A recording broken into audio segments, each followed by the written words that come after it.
এক কাপ চা, শীতের আমেজে যদি হয় এই রকম এক কাপ চা, আর তার সাথে যদি হয় মশলাদার চা, তাহলে তো জমে ওঠে ভালো। তাহলে বানিয়ে নেই সেই রকম চা। তো প্রথমে একটা পাতিল বসালাম, ওখানে আমি 3 কাপ পানি দিলাম, পানি দিয়ে 4টা পাতা দিলাম, আর এই 4টা পাতা 3 চামচ চায়ের সমান। তো এটাকে আমি ফুটাতে থাকি লিকারটা বের হওয়া পর্যন্ত।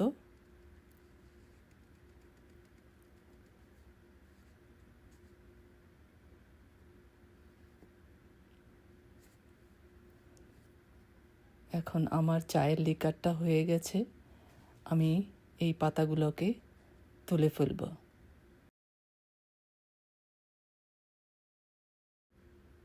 এখন আমি সব পাতাগুলো তুলে ফেলব। এখন আমি আমার বানানো এই মশলাগুলো আমি এখানে দিয়ে দিচ্ছি। আমি কোনো একদিন আপনাদেরকে দেখাবো কিভাবে এই মশলাটা করতে হয়। তবে আমি এখানে দিয়েছি মৌরি, দারচিনি, এলাচ,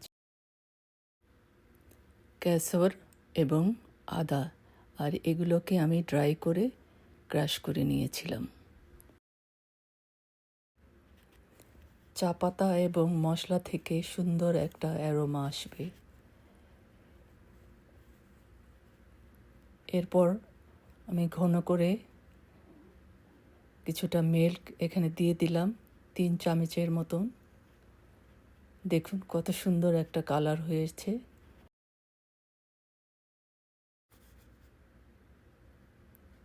এই চাগুলোকে উপর নিচে করে নাড়তে হবে যতক্ষণ এই চা থেকে বাবল না আসবে।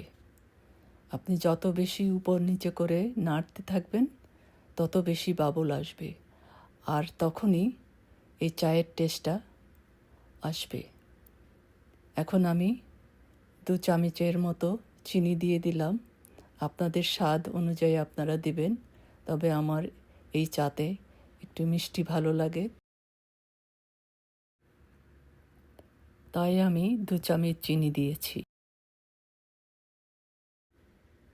কন্টিনিউয়াসলি নাড়তে হবে বাবল আসার জন্য। যতক্ষণ না বাবল আসবে নাড়তেই হবে, এভাবে করে উপর নিচে করে নাড়তে হবে। তখনই চায়ের যে আসল স্বাদ সেটাই আসবে।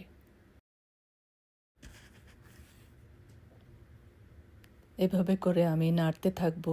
এরপর আমি একটা স্টেনারে করে আমি চায়ের জারের মধ্যে আমি চাটা ছেঁকে নেব।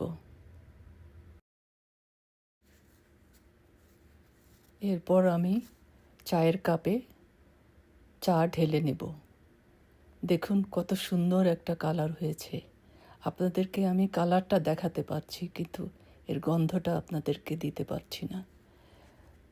এভাবেই আপনারা চা বানিয়ে খাবেন, আর প্রতিটা চুমুকে আমার কথা মনে করবেন এবং আমার জন্য দোয়া করবেন।